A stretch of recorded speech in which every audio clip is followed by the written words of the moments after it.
What if the person running the FBI, the agency that investigates espionage, cybercrime, and threats to the nation, was quietly making thousands of dollars trading in the very industries he oversees? This wasn't a conspiracy theory or a viral headline. It happened live, on record, in a congressional hearing that started like routine oversight and ended like an ethics thriller no one saw coming. Representative Joe Neguse didn't shout.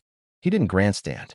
He just asked a question so direct, so precise, that the entire room fell silent. Testified previously about, I think, what you would describe as your efforts to provide more information regarding the investigation with respect to the horrific assassination of Mr. Kirk. And so, in that same vein, I'm hoping you can provide this committee and my constituents in Colorado with some clarity. Absolutely. I think, as my colleagues know, in Evergreen, Colorado, Jefferson County, a county that I proudly represent, at Evergreen High School, a shooter ultimately injured. 2 students were praying for their swift recovery. There's an article here from Colorado Public Radio. The title is, quote, "FBI was already investigating an account that may have been linked to the Evergreen shooter." You're familiar with the circumstances generally, Director, regarding this terrible Of course, tragedy. yes. So my understanding from the public reporting is that an organization reported to the FBI in July of this year regarding, just reading here from the article, that the FBI opened an assessment into a social media account user whose identity was unknown and who was discussing the planning of a mass shooting with threats nonspecific in nature. This is the FBI's statement to the press. And that the FBI continued to work this assessment investigation to identify the name and location of the user up until September 10th, 2025, which was the day of the tragedy. Can you provide us some clarity on what were the impediments to finding, the account user, and maybe describe in greater detail the FBI's work in that regard? Generally speaking, yes, because I know even though the shooter's deceased, the investigation we're not done. Sure. And so the impediments to finding these individuals, and you highlight a great point. We had 2 huge tragedies in the span of days in this country. The school shooting in Evergreen, Colorado being one of them. And proactively going out onto these social media platforms, which are so large, is our biggest impediment. And we need to rely on the service providers. There's actual legislation, I can't remember the name of it, that's up for renewal, which will, and I think at the end of the month, which gives service providers the ability to report that information in from their end without liability. We need that to continue, because while the FBI has so many people and the police are great at doing it, there's just too many platforms to cover down on.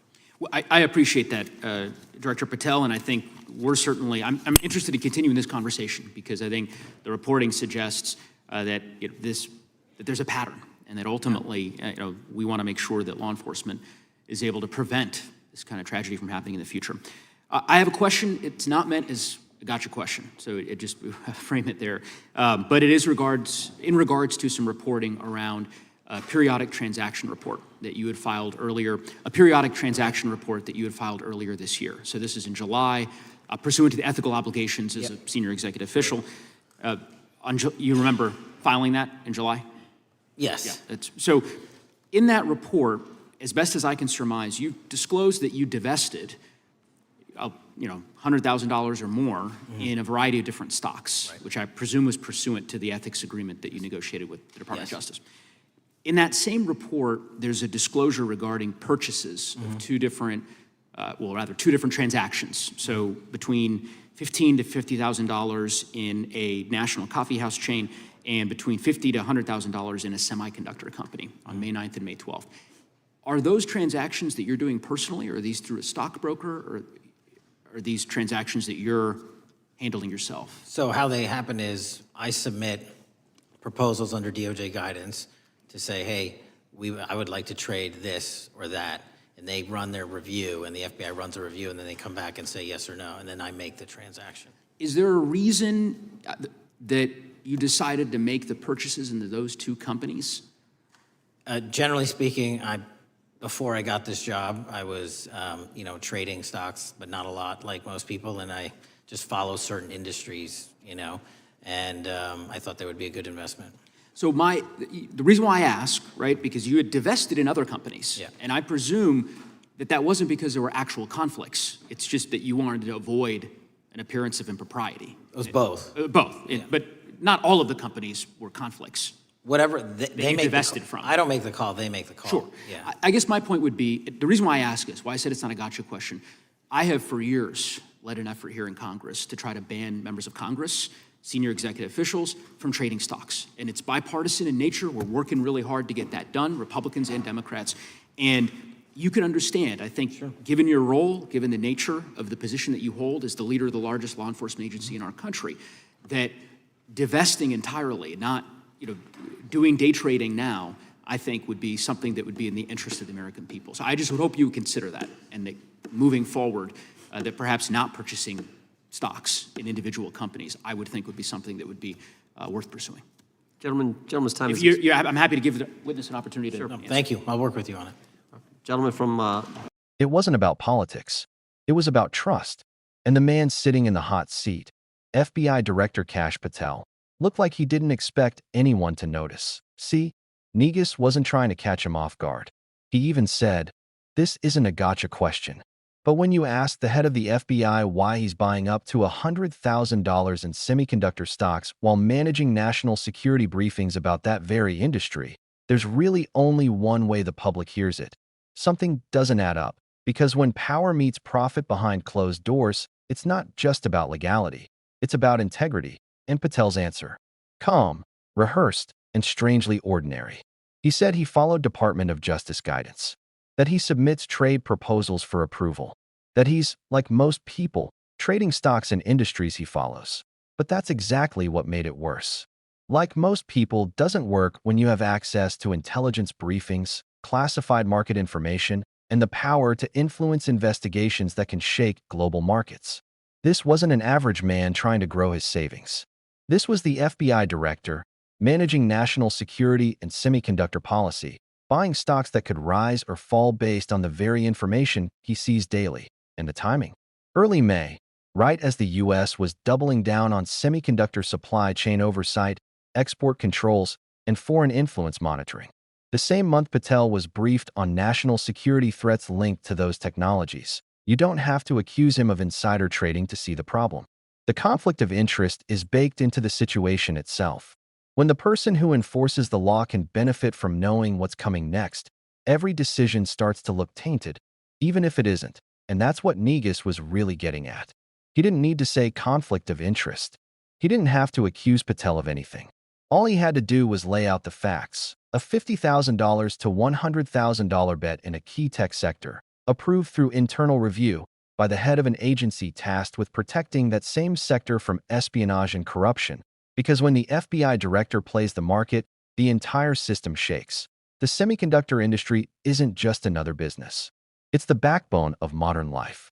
Every missile, smartphone, hospital machine, and encrypted network depends on chips. That's why the U.S. poured billions into the CHIPS Act, why lawmakers fight over export rules, why entire global alliances are built around silicon and circuit boards. Chips aren't just technology, they're leverage. And whoever controls them, controls the future. Now imagine the man who oversees investigations into semiconductor espionage and national security leaks owning stock in a chip company. Even if it's legal, the optics alone are catastrophic.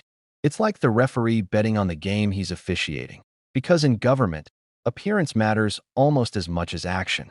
You can have every ethics review and approval in the world, but if the public looks at you and sees profit instead of principle, you've already lost. That's why Neguse's question hit harder than any headline. It exposed a quiet truth. Our ethics system isn't built for the modern information age. Here's how it's supposed to work. Senior officials disclose their assets, get pre-approval for trades, and file reports, often weeks or months later. There's no live oversight, no real-time transparency. The Department of Justice can approve trades case by case, but it's not built to catch subtle conflicts. The system relies on self-reporting, trust, and after-the-fact paperwork. But paperwork doesn't rebuild trust once it's gone. And that's the core of this story: trust. The FBI runs on it. Every case, every witness, every cooperation with foreign intelligence depends on one thing: believing the Bureau acts without bias or personal interest. When the director himself treats ethics like a technicality, that belief starts to crumble, because this isn't about one trade or one man. It's about a culture that's gotten comfortable with blurred lines. A culture where legal has replaced right. We've seen it before. Members of Congress trading stocks in industries they regulate, cabinet officials holding shares in companies they oversee. Every time, the same excuse: it's within the rules. But the rules were written for a different era, before classified briefings could move markets, before algorithmic trading made timing everything, before one trade could spark global outrage. The Neguse question: are those transactions you're handling personally? Wasn't just about Patel. It was about everyone who thinks technical compliance excuses ethical blind spots. And Patel's response: I thought they would be a good investment, might be the most revealing line of all, because it shows how normalized this has become. Even at the highest levels, the instinct isn't to avoid the appearance of conflict, it's to rationalize it. But ethics in power isn't about what you can do. It's about what you shouldn't. And the damage doesn't stop at public perception. When trust erodes, so does cooperation. Communities stop believing the FBI acts for justice, not politics. International partners hesitate to share intelligence. Every courtroom testimony and prosecution risks being seen through a partisan lens. All because one official couldn't resist the idea of playing the market. This is why lawmakers like Neguse are pushing for a full ban on individual stock trading by senior government officials. It's one of the rare issues where both parties agree, because the problem isn't ideological. It's structural. A true fix would be simple: force officials to divest individual holdings, move assets into broad index funds or blind trusts, and require near real-time public disclosure of any approved trades. No more vague review processes, no more retroactive reports. Because when people can see, in real time, what their leaders are doing with their money, they don't have to assume the worst. But it's not just about rules. It's about setting a tone, a standard. The tone that says, if you hold public power, you hold public trust. And trust isn't something you balance with profit. It's something you protect. When Neguse asked his final question, urging Patel to consider divesting entirely, it wasn't a political challenge. It was an invitation to accountability, to choose the appearance of integrity over the comfort of technical compliance. And Patel's answer, almost an afterthought: I'll work with you on it, said everything. Not a promise, not a commitment, just a nod to move past the moment. But moments like that don't fade. They echo.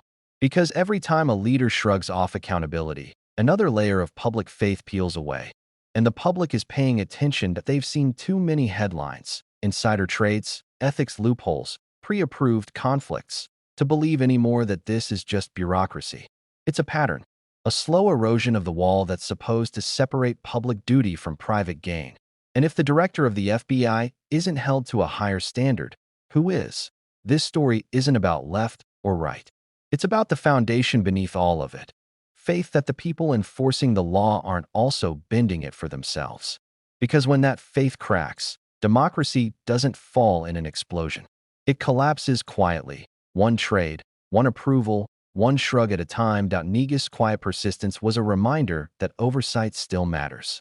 That not every question has to be loud to be powerful. That accountability doesn't always come from outrage, but from calm, unflinching truth. He didn't accuse Patel of corruption. He didn't need to. The facts were enough. $100,000 in semiconductor stocks. A public official with access to classified intelligence. A system designed to approve trades, not prevent conflicts. And a question that still hangs in the air: if this is acceptable at the highest levels of law enforcement, what else have we accepted without noticing? Because ethics isn't about catching people breaking rules. It's about ensuring those rules never have to be tested. So if you care about integrity and power, about whether the people guarding justice are also guarding their wallets, then share this. Because transparency only works when people demand it. And if you want deeper breakdowns on how stories like this shape power, accountability, and democracy itself, make sure to subscribe, hit that like button, and stay tuned. Because the real story of government isn't the scandals that explode. It's the quiet ones hiding in plain sight, waiting for someone to ask the right question.